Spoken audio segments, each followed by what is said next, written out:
In the quiet village of Dakuma, nestled among vast farmlands and dense forests, purity was considered sacred.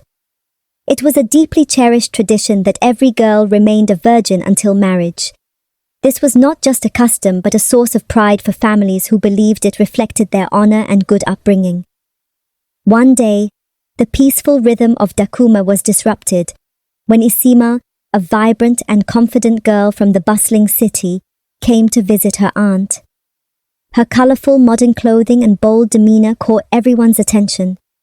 The village girls, curious and fascinated, began to admire her.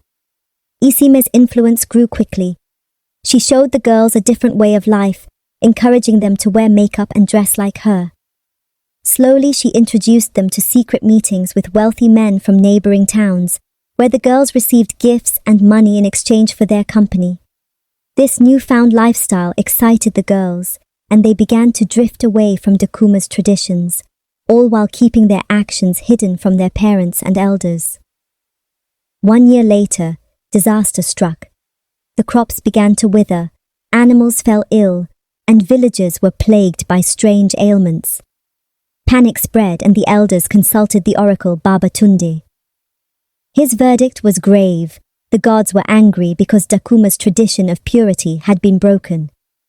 To lift the curse, a sacrifice was needed, and only 2 virgin maidens could carry it to the sacred altar deep in the forest. The villagers were confident their daughters would qualify. On the appointed day, the town crier summoned all maidens to the chief's compound. A sacred pot test was performed, but to everyone's shock, not a single girl passed. Even the chief's daughters, celebrated for their grace and supposed virtue, failed. Village erupted in confusion and outrage. The girls, under pressure, began to confess. "It's not our fault," they cried. "Isime showed us another way of life." The villagers turned their anger toward Isime. They blamed her for corrupting their daughters and breaking the sacred tradition.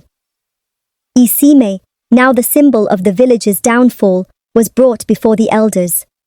Babatunde declared that Isime must carry the sacrificial offering alone to atone for her actions. With the calabash of offerings balanced on her head, Isime embarked on a lonely journey to the sacred altar. The dense forest was quiet, except for the sound of her footsteps. As she walked, Isime reflected on the harm she had caused. What had once seemed exciting and glamorous now felt hollow and destructive. She wept, realizing the depth of her mistakes. After 2 days, Isime reached the altar.